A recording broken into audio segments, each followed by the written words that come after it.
Good morning children. आज हम class 3 में हिंदी का चौथा लेसन पढ़ेंगे जिसका नाम है महाराणा प्रताप।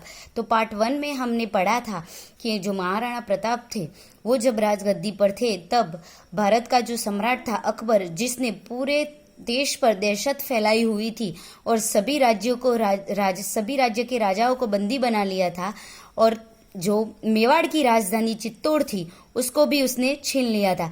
तो जो महाराणा प्रताप थे वो अपनी राजगद्दी वापस लेना चाहते थे और उन्होंने प्रण लिया था कि मैं अपनी राजगद्दी वापस लेके ही रहूंगा और अपनी मातृभूमि अपने प्राण देकर भी वापस लूंगा।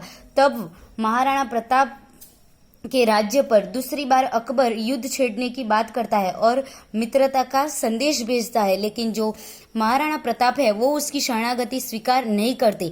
फिर जो अकबर होता है फिर मानसी को भेजता है, लेकिन मानसी की बात भी महाराणा प्रताप मानते नहीं है और वो कहते थे कि मैं अपनी जन्मभूमि युद्ध करके ही वापस लूंगा, मैं कोई मुगल सम्राट का गुलाम नहीं बनूंगा। तभी जो अकबर था उसे बहुत ही ज्यादा गुस्सा आ जाता है और वो एकदम से वो जो महाराणा प्रताप थे उनके राज्य पर युद्ध छेड़ने की जंग शुरू कर देता है। और जो महाराणा प्रताप के पास इतनी ज्यादा सेना नहीं थी और उसके पास तो बहुत सारी सेना थी, तो वो पूरे राज्य को चारों ओर से घेर लेता है। तब महाराणा प्रताप के पास हल्दी घाटी के सिवा कोई भी एक स्थान बचता नहीं है। तो हमने यहाँ तक पार्ट 1 में पढ़ा था, अब इसके आगे का पार्ट पढ़ेंगे। राणा के पास केवल 22,000 सेना थी। तो जो महाराणा प्रताप थे उनके पास केवल 22,000 सेना थी। इनमें से 10,000 भील थे जो खुले मैदान में लड़ने को तैयार न थे। तो 22,000 सेना थी, उसमें से 10,000 भील लोग थे जो मैदान में खेलने के लिए अभी के लिए तैयार नहीं थे। केवल 12,000 सेना ही उसे अकबर की विशाल सेना के साथ युद्ध करना पड़ा। सिर्फ यानी कि ફક્ત 12,000 સેનાને જ અકબરની જે વિશાલ સેના હતી તેના સામે યુદ્ધ કરવા માટે તૈયાર થવું પડ્યું। राजपूतों ने बड़ी वीरता से युद्ध किया और हल्दी घाटी को बचाते रहे। वो राजपूत थे इसलिए उन्होंने बहुत ही वीरता के साथ युद्ध किया और अपनी हल्दी घाटी को बचाते रहे। राणा जातिद्रोही और देशद्रोही मानसी के खून से प्यासे थे। जो मानसी वो राजपूत राजा होने के बावजूद भी वो अकबर के साथ मिला हुआ था, इसलिए जो महाराणा प्रताप थे उनको वो देशद्रोही और जातिद्रोही मानते थे, तो वो उनको सबसे पहले खत्म करना चाहते थे। वे उसे ढूंढने के लिए राजपूतों को लेकर शत्रु सेना में घुस गए। जो सेना लड़ रही थी तो वो राजपूत से उनको लेकर शत्रु की सेना में घुस गए।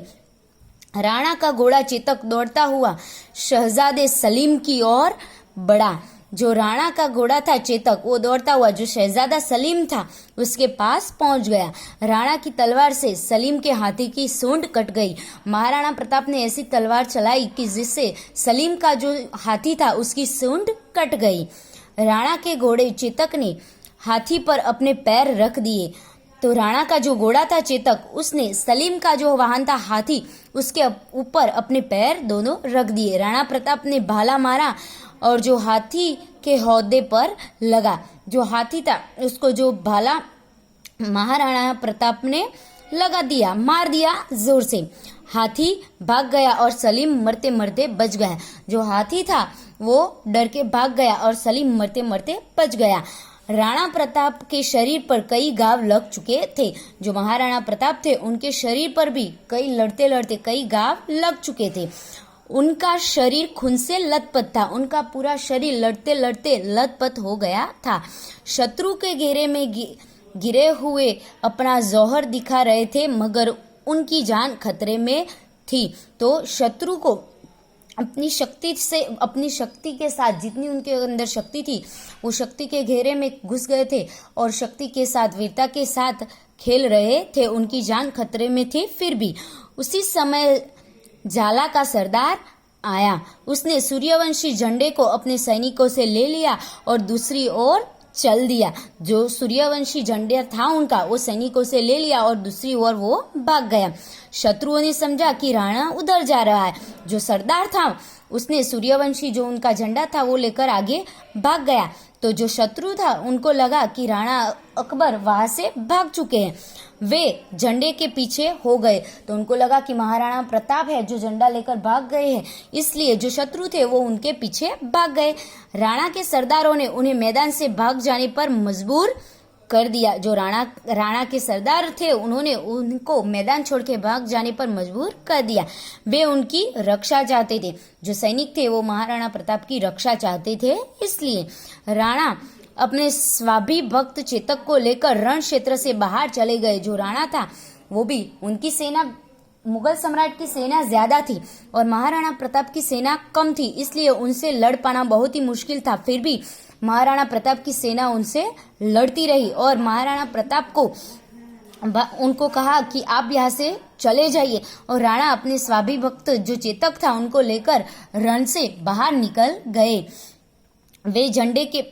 वे उनकी रक्षा चाहते थे, इसलिए उनको जाने को बोल दिया। हल्दी घाटी की लड़ाई में राणा की जीत न हो चुकी। जो हल्दी घाटी की लड़ाई थी उसमें महाराणा प्रताप की जीत न हुई, लेकिन राणा प्रताप का चेतक भाग रहा था। जो राणा प्रताप का घोड़ा चेतक था वो जोर से दौड़ रहा था। उनके पीछे दो शत्रु सैनिक उन्हें मारने के लिए जा रहे थे, और जो दो मुगल सम्राट के जो दो शत्रु थे वो उनके पीछे भाग रहे थे।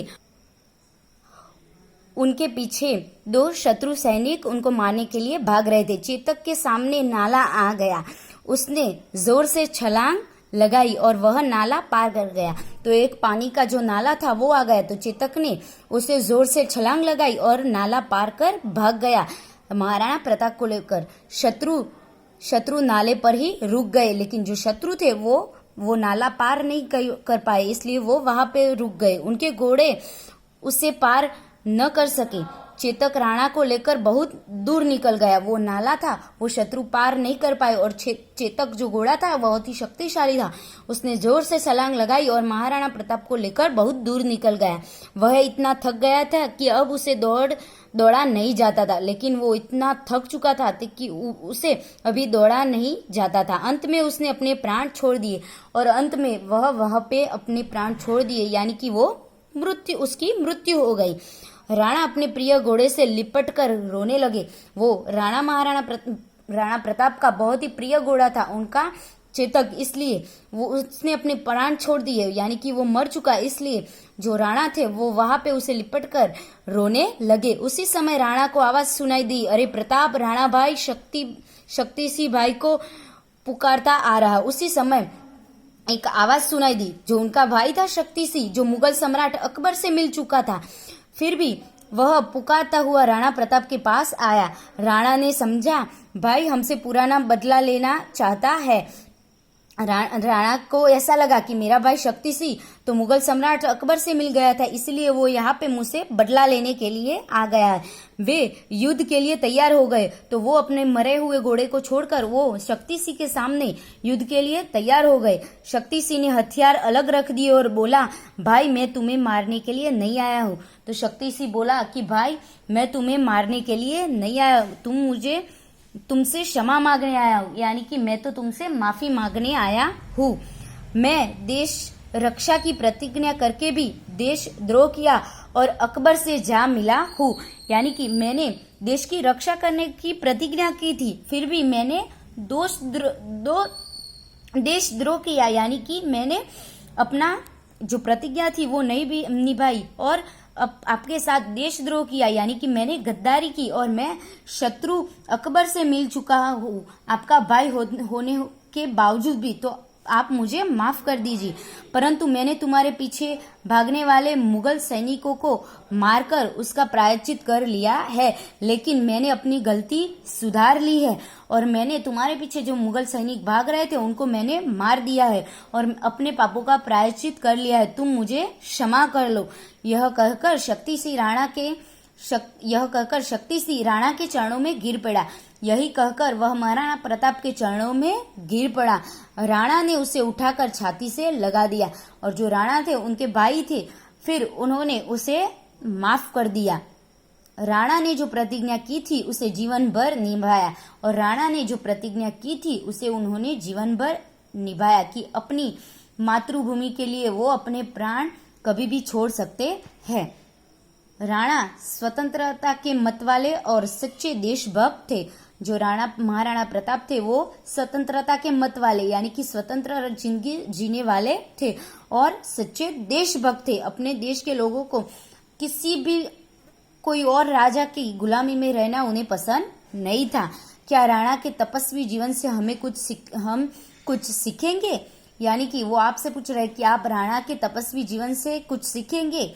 तो हमें उनकी वीरता और अपनी देशभक्ति उनसे हमें सीखनी चाहिए। तो यहाँ पे हमारा ये लेसन कंप्लीट हुआ और तीसरे पाठ में हम महाराणा प्रताप के जो क्वेश्चन आंसर दिए हैं वो हम पढ़ेंगे। Thank you.